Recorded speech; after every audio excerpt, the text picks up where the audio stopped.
Good morning, everybody. We hope you're all doing well and you had a great Navratri. On behalf of the entire team, I'd like to wish you a very happy Vijayadashmi.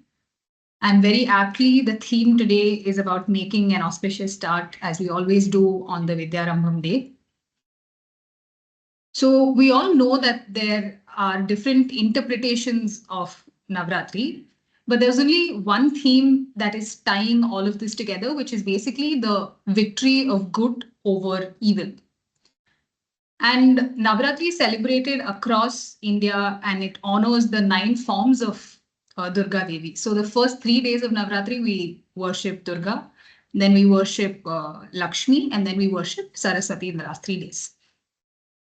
So this Navratri, let's try and learn how to manage our wealth by absorbing these qualities and lessons from the 9 Devis. So how the presentation is structured is that we will talk about one quality of the Devi and how we can imbibe that in our investment or financial journey, and one evil that she conquered and one investment evil that we can all conquer as small investors. So on the first day, the goddess that we worship is Shailaputri. And as the word suggests, she is the daughter of the mountains. So one of her biggest qualities was that she was very poised and she had a very clear mind with a trishul in her hand, like you can see in the picture. So since we know that she has that level of clarity as investors, what we have to develop is clarity by working with a financial plan. Financial planning, it basically develops, it helps us make decisions. It lets all of us introspect into what our goal has to be, what our interim goal has to be, and where we eventually want to get at. So with these qualities of Shailaputri, what we can imbibe as small investors is to develop a detailed and a clear financial plan so as to be able to reach our financial goals. And on this first night, what she conquered is Kama, which is the demon of lust.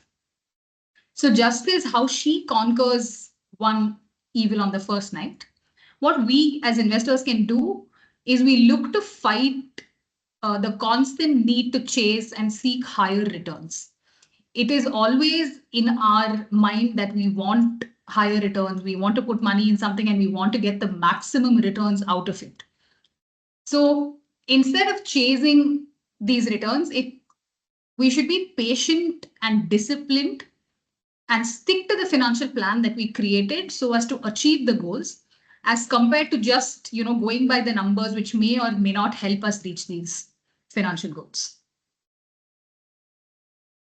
On the second day, we worship Brahmacharini. And she is supposed to be an unmarried representation of goddess Parvati. What she embodies is a sense of contentment and austerity. So this we can very aptly relate to the concept of financial minimalism, which basically means that less is more. So it is important for us as investors to shed away the excesses which could pave way for a more meaningful living, both personally and financially. So it is important for all of us to do away with these financial excesses by following a certain budget or a financial plan like we spoke about in the previous slide. So with this sense of clarity, we eventually get to that stage where we know that we don't essentially need a lot to achieve something. So the concept here being less is more. So the demon that she fights on this night is Krodha, which is the demon of anger. We as investors, what we tend to do when we tend to get angry when the stocks or the funds that we have invested our money in is not doing well.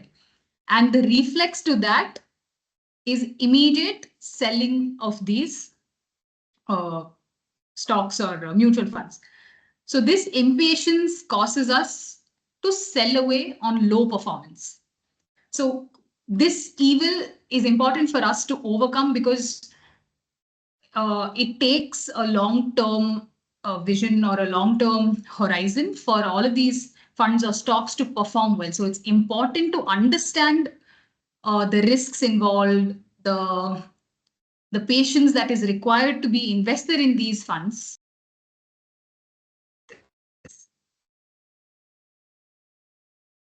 On the next day, we worship Chandra Ghanta. So this goddess seeks to, achieve peace and prosperity, and is usually quite calm. So the theme of that day being balance and calmness. So in order to manage these risks well, it is important that we are all vigilant, right? And when financial risks are effectively managed, peace and prosperity automatically follow.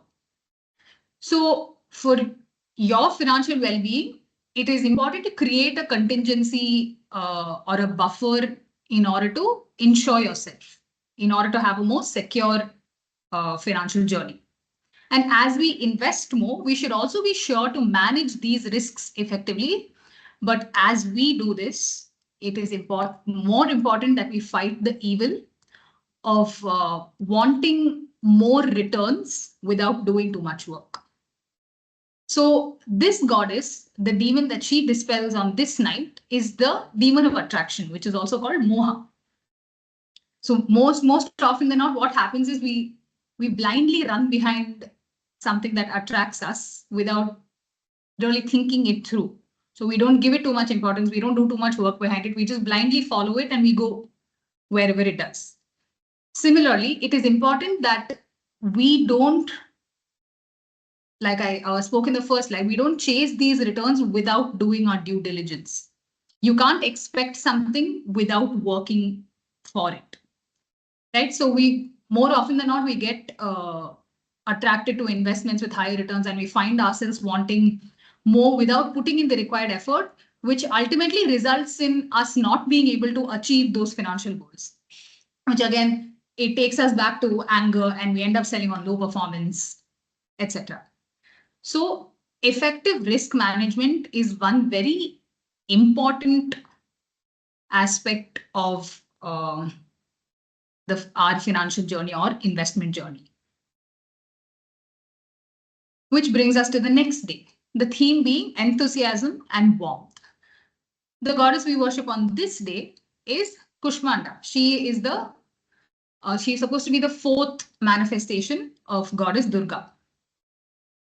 So she is supposed to be known as the creator of life.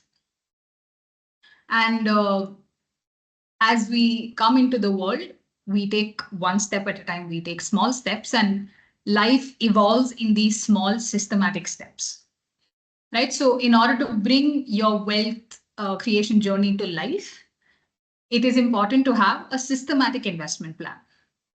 So just as how she is depicted as a creator of life, an SIP can be the creator of your investment journey. It can be your first step towards your successful investment journey.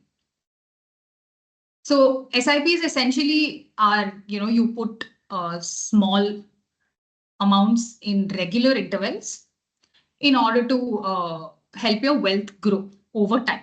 It's going to take a long time. It's going to take over 5 years, maybe over 10 years sometimes. And it's important to do these step ups once in a while in order to reach your, first crore and beyond, of course. But as she creates life, she fights one evil, which is lobha. She wants to fight greed. We always give a lot, but in the process of giving and creating, we end up wanting more. So that greed builds in our system so much that we're not able to walk past it. So similarly, as an investor, what we have to fight is sustaining high return expectations.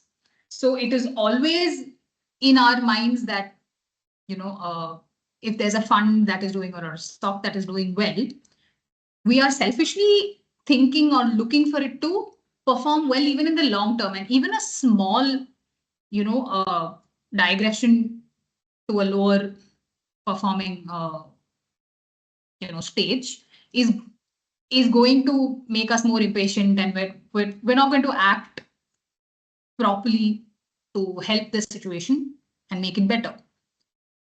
So what we end up doing is, because these funds don't meet our expectations of giving us high returns, again, we end up impatiently or impulsively selling these funds, which may end up doing so much better in the future.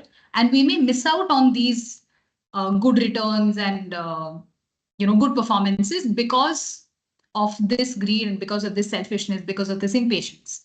So as investors, it is important for all of us to be patient, be disciplined, and be able to stay invested in something for a long term without having such high expectations. And we always know that having expectations is not going to take us anywhere.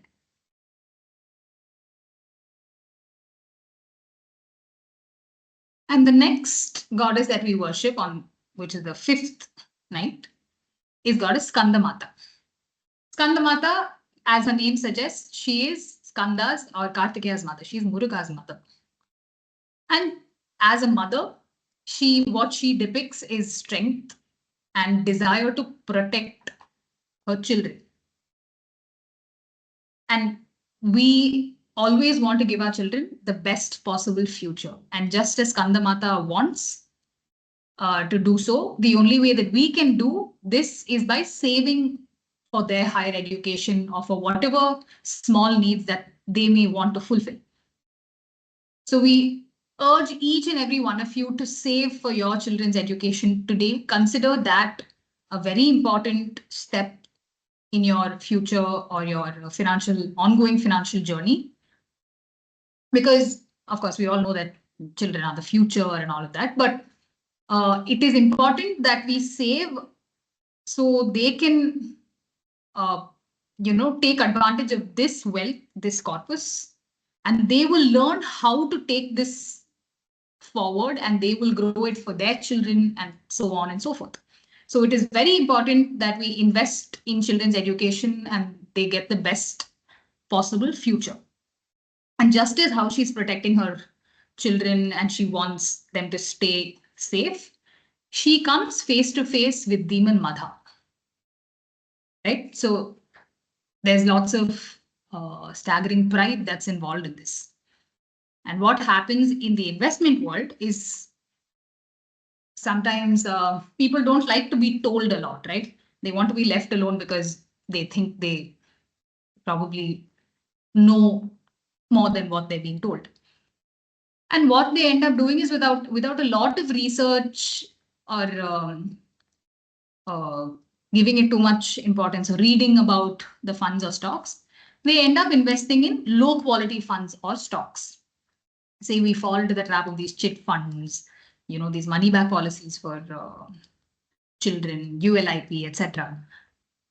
And without doing our due diligence, of course, we're going to fall trap and we're going to get stuck in a quagmire, and it's definitely not going to take us anywhere. So this, as an investor, it is very important for us to fight this need to always know more or to think that you know more than anybody else. It is once in a while, it is okay to listen to other people and get advice from the rest of the crowd, and then of course make it your own decision.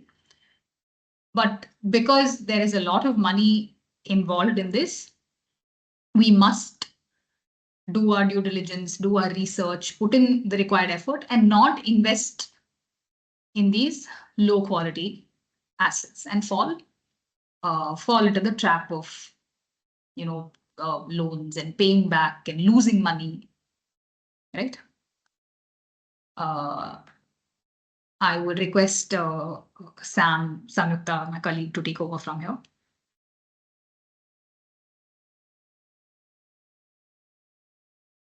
Hi. Thank you for tuning in today. I think I'll take over and we look at another set of demons, as well as what the goddess accomplishes through this, right? So we have Katyayani, who's supposed to be a warrior, and she's the one who actually conquers, I think, Mahishasura. And so on the sixth night, she basically overcomes jealousy. And this is something I think all of us feel during our journey as investors, right? Because at some point we'll realize somebody is earning more than us, somebody is wealth is growing faster than ours. And in the wise words of Charlie Munger, somebody will always be getting richer faster than you, and that is not a tragedy. But it's difficult for us when we're in that situation to actually be able to uh, follow that philosophy, right? We don't see it as non-tragic that someone is getting richer than us. We feel that some big injustice is being done to us at this point. So, what is it that we can actually do to ensure that we feel less, jealous and worked up about all of these things? I think one great tool is that we look at asset allocation, because when we have asset allocation by our side, whether it is in a more strategic and overall portfolio level, or from a tactical that at this point in time it makes sense to invest in this asset, I think there is a certain advantage, because firstly our compounding is a lot more smooth, and secondly, you also have this thing that you're never going through phases where performance is very bad, right? So you kind of get the best of both worlds in the sense that you have less risk, so you're not so worried at night. At the same time, you're not compromising on returns. So you don't really have this sort of situation where you're thinking about how you would survive the next uh,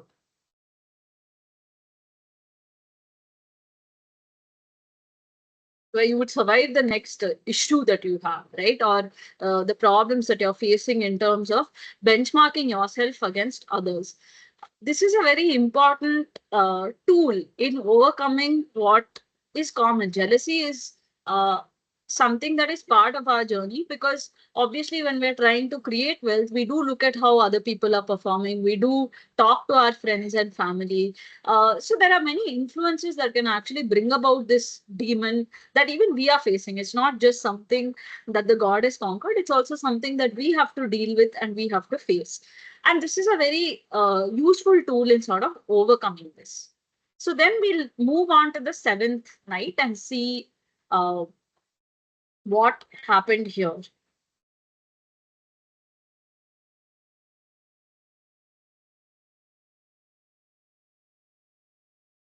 So on the seventh night, you have Kala Ratri, and I think this is a form of Durga that all of us can really appreciate and, uh, sort of relate to, because this is the one we see a lot, right? We see Durga everywhere, and even though she's fierce and she is at a certain level scary, you also see that her main role isn't completely destroying evil. So if you see what she destroyed at this point, um, it was basically selfishness, right? And when you look at selfishness, what is it that we do as investors today that is slightly selfish?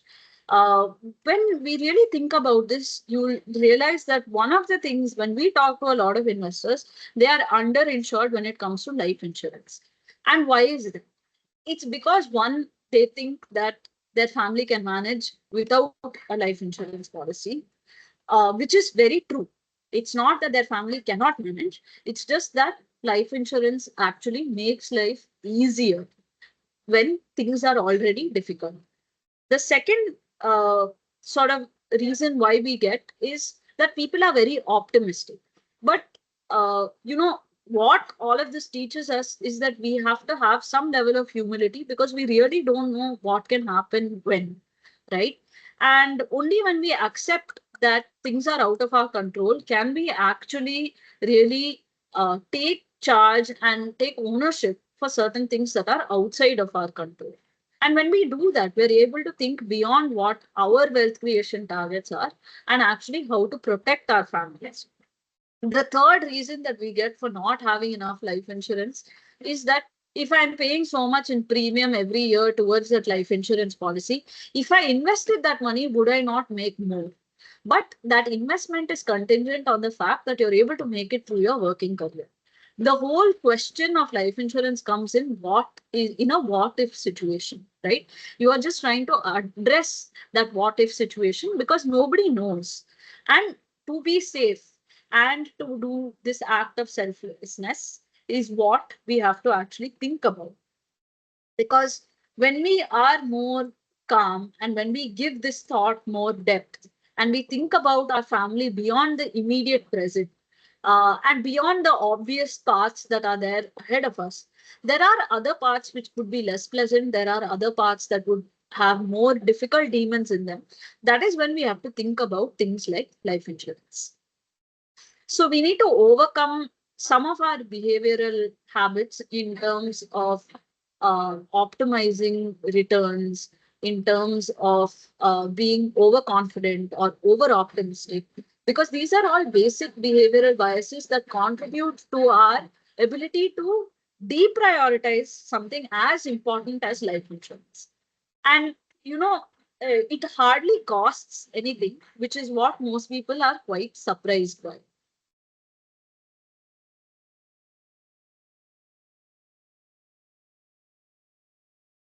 Right? So then we'll move on to the eighth night where you have Mahagauri. And Mahagauri, on the eighth night of Navaratri, she actually kills Anyaya, which is injustice. In today's world, you are actually witnessing a lot of injustice that's coming up. Sorry, hand is up. Could you please type whatever you require in the chat?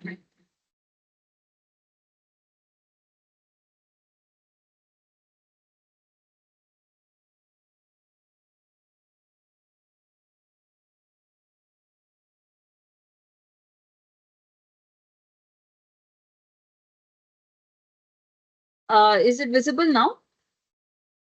We are on Mahagauri. You can just give a thumbs up if you're able to see.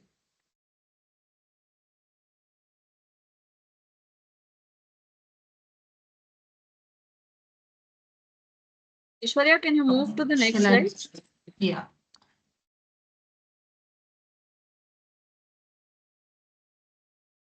Sorry, the previous. Okay. Yeah. So,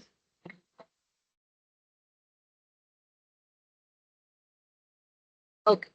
All right. So then if everyone else can see this, let's just move forward. So on the eighth night, she kills Anyaya, which is injustice. And in today's world, you're actually able to understand that a lot of people are dealing with injustices in their personal finance journeys. This year, there's been so much reporting on financial scams, WhatsApp groups that have created portfolios, and all of these unregistered entities that are promising high returns. So, what is it that an investor actually needs to do today? There is a requirement to be more educated and to be able to protect yourself and secure your financial future. So one is to be aware of who is actually offering financial services. What are the basic regulatory frameworks under which they operate? So broadly in India, SEBI has made it very easy for investors not to be tricked into these kind of things. There are broadly two categories of people. They're either distributors or they're investment advisors, right? Or they're product managers in terms of either mutual funds where you can invest directly or portfolio management services where you can invest directly or through a distributor. Then you have your investment advisory framework where the advisor will only tell you what to do at what point in time with a certain rationale, and you will pay them a fee for this service, but they will not actually manage your portfolios or offer any execution as such. You will be free to choose whatever platform you want to operate on. They may have an inbuilt platform that enables this kind of advice and transactions, but ultimately the execution is in your hands. Then you have distributors who will again facilitate the product selection, etc., and you don't have to pay them any fees. So it's very important for you to realize which entity you're working with, what is the reasonable fee structure that they have, what are the regulations that they're governed by, and more importantly, what are their expected returns. Now, many people are falling for these scams because the expected returns projected are so high. You show expected returns of doubling your money in a few months. Now, that is not something that's very sustainable. So, any return which seems a little bit too good to be true is definitely too good to be true. And we need to be a little bit more skeptical when we are choosing these products. Because after all, when you go through this kind of incident, it takes a long time for you to recover your money. Sometimes you're not even able to trace the person who has instigated this scam. So broadly, what we need to do is destroy all of the anyaya in our life by being more reasonable with our expectations, being more aware of the regulatory frameworks that are there to protect you as an investor today. We can move to the next slide. And then we come to the ninth and final night of Navratri. And this form of goddess is Devi Siddhadatri. And she conquers Amanavata, which is the demon of cruelty, right?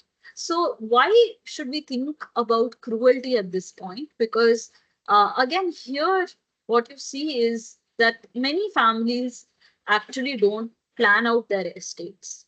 And when they fail to plan their estates out, and what tends to happen is we are actually being cruel to our successors. Because when you don't have an estate plan in place, there are a lot of things which are up in the air. It can cause a lot of fighting within the family. It can ensure that people who are living harmoniously together now have all of these conflicting emotions between them. It can also be a great wealth disruptor, because what tends to happen in families where there is no estate planning is that you will have one person who's handled the entire finances, who knows the ins and outs of everything, but they fail to educate their family on what they own, how they own it, and who it's for. So when that happens, you can actually lose assets, right? So there are so many stories now today where people have discovered share certificates from their grandparents' era that no one knew about, land documents that nobody knew about. And today, going and proving these things is difficult. You've seen families rift apart because of fighting over assets. So when we're talking, if we want luxury, if we want grandeur, if we want to overcome being cruel to the people that we love the most, then it is important for us to write a will. If you want a more formalized and legally valid structure. Otherwise, sit down with your family today, tell them what you own, why you own it, and how you want to purpose it for the next coming generations. When you're having this conversation, it opens up the door into a bigger topic of wealth creation where you can grow this family wealth and how you can actually be more focused on achieving things together as a family. So not only do we prevent cruelty when we have this conversation about estate planning, we also educate our family as to what decisions we've taken, and we're able to pass on lessons where we have succeeded, as well as some cautionary lessons about what mistakes we have made in our journey. And I think there's no better way to conquer evil than sharing this knowledge. Um, and that brings us close to the end of our presentation on Vijayadashmi.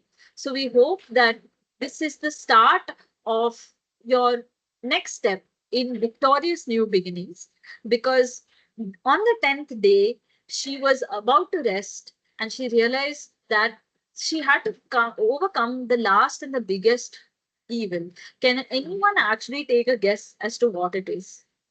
It is ahankara, which is our ego. And Ahankara basically means that we have to overcome the things that are difficult for us today because we have our ego telling us that no, I don't actually need a financial plan. I don't actually need to start an SIP. Why can't I create wealth with lump sums?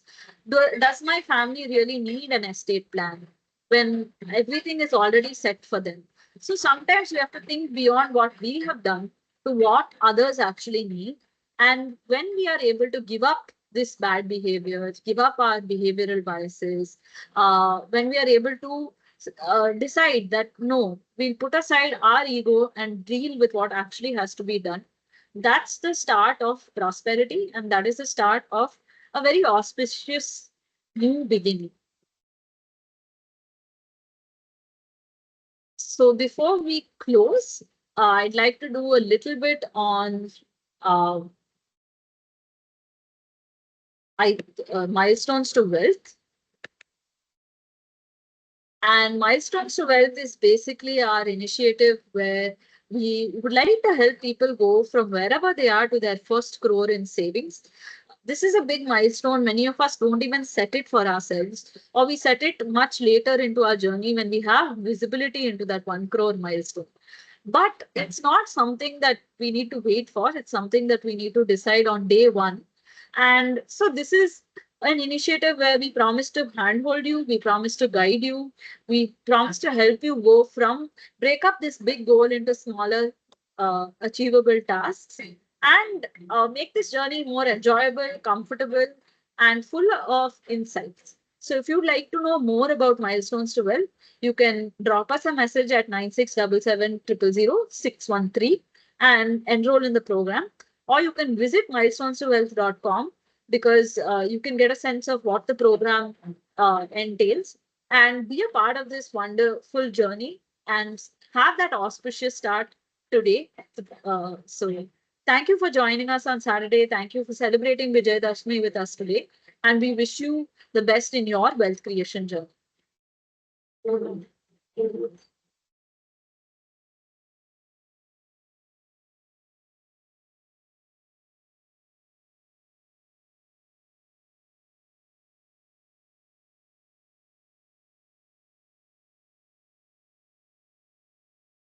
So we'll be happy to take any questions if there are from the audience today, and then we'll be happy to address them and take it forward.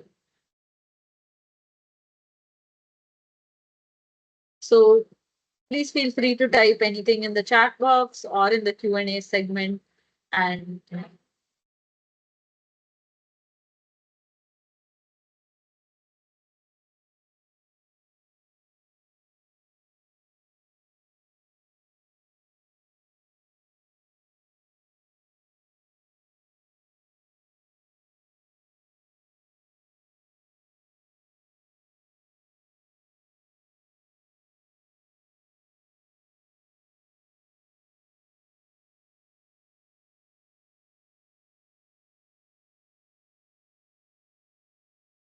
so we have something in the Q&A segment. Let's take a look at what that question is. How will the market be going forward? Is there any specific sector to enter? I think the way that we're looking at the markets is that there is a lot of risk. You are seeing a very narrow trade that is occurring. You're seeing some outflows from FIIs. Uh, you've had a very, very good run in the equity markets, especially in the small and mid cap segments.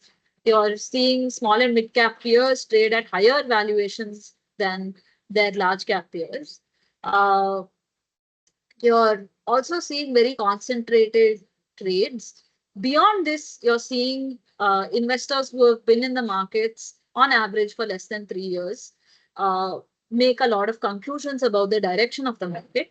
So if we look at the composition of market participants today, they don't have too much experience to understand what big drawdowns are, right?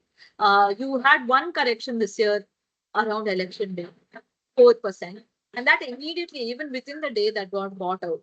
So people have not actually seen a downward market. So we have no idea how they'll behave. And that is one of the demons that we have to learn to conquer today, right? We don't know how people are going to behave, and they tend not to be able to control their behavior when the situation is more difficult. So that is our market context. We would prefer in this context to be a little bit more conservative in our choices, to play outside of the equity freeze also, because there is no harm in doing that. So after all, if we look at it on fixed income, you're at peak interest rates, whether it's India or globally, right? You've already started seeing other central banks across the globe cut. So beyond this, like, let's say if you want to do something like a simple FD investment, your rates are only going to come down going forward. They're not going to go up, right? That's the view that we have. If you're looking at other investment opportunities also, your investment opportunities in terms of arbitrage, in terms of precious metals, are really opening up.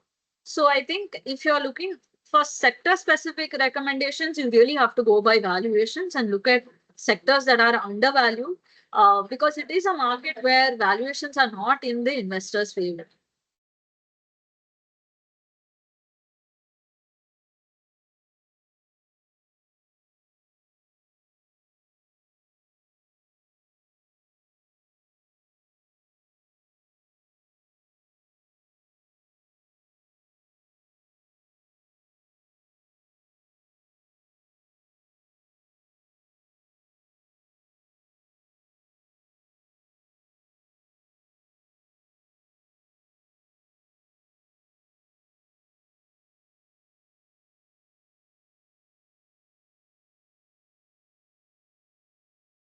Any, okay, one more. Can we invest in gold at this moment? Yes. I mean, you need to think about how you want to do it, but it's not a bad investment. Obviously, digital gold is safer. It's more transparent than physical gold. So think about that. Um, how will the market? Okay.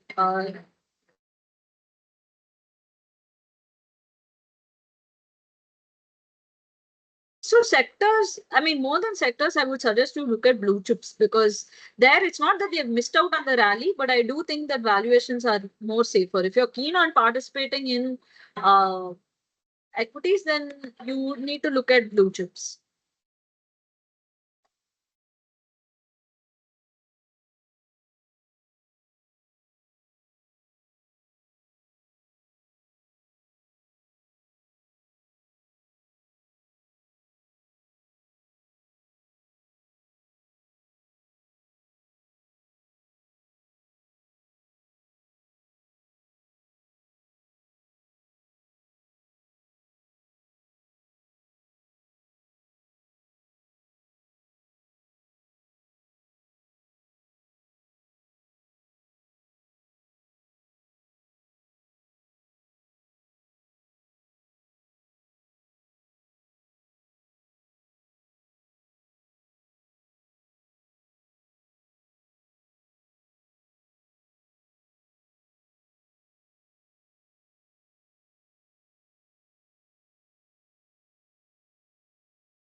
Do we have any other questions?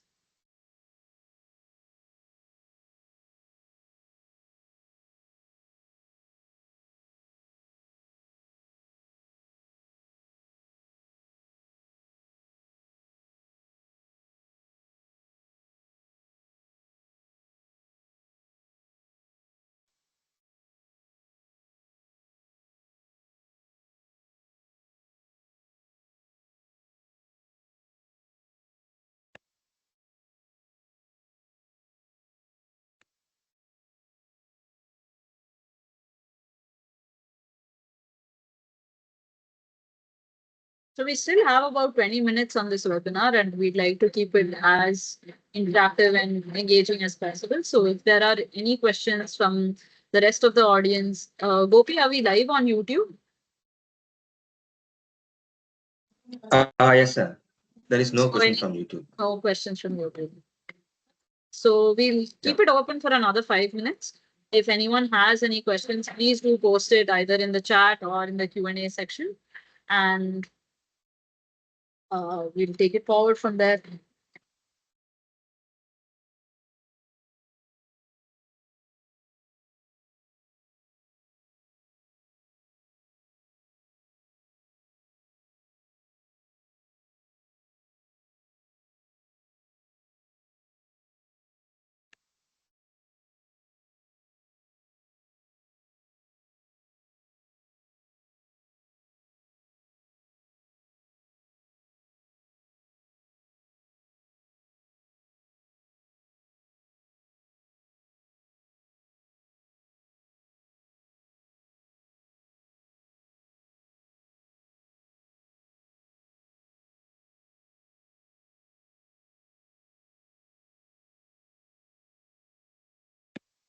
Okay.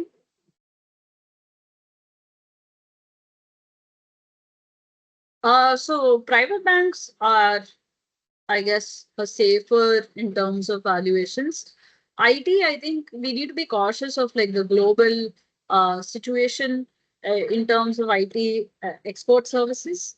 And public sector banks have had a pretty good rally. So you need to again evaluate on an individual basis and then look at them.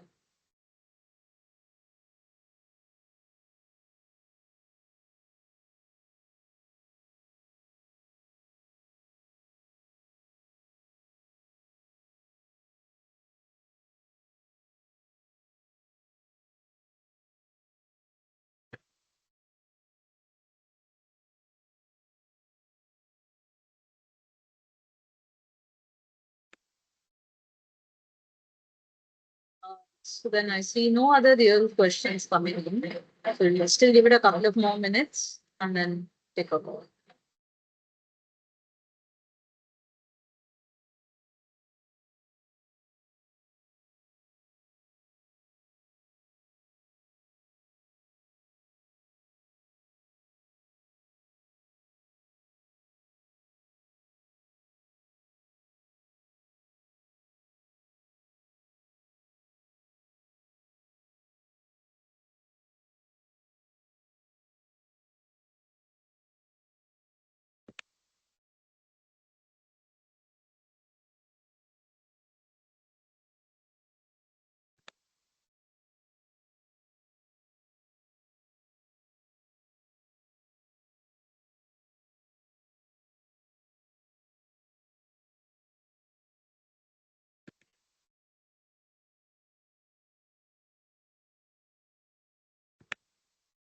This thing coming in from Q&A.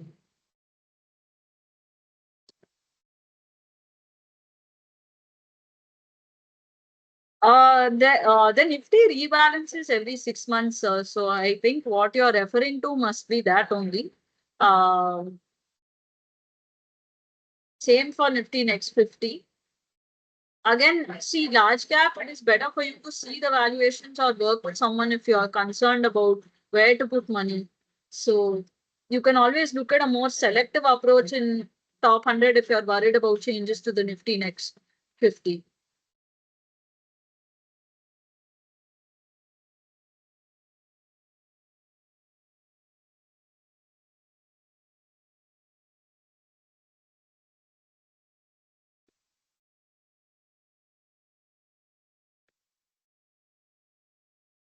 So any product specific questions, you can reach out to us on Milestones2Wealth. You can drop us a message on WhatsApp. If you're already enrolled in the program, you can reach out to your point of contact and they will help you going forward. If you're 60 years old and you want to do a lump sum, I think today one of the important things we discussed was a wealth map and creating a financial plan.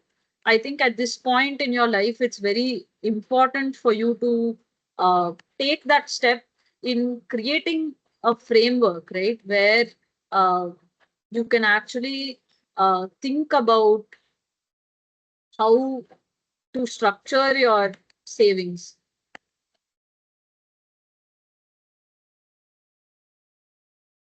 Because you will need income as well as growth.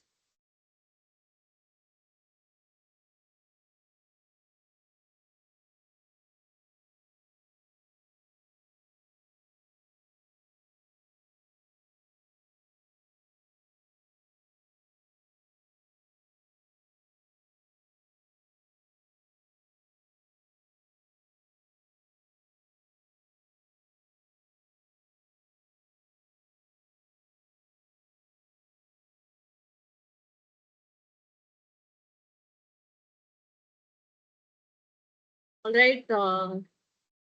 I guess we can close it. Thank you all once again for coming in and spending an hour with us on Saturday, that too Vijayadashmi. Wishing you the best in your wealth creation journeys.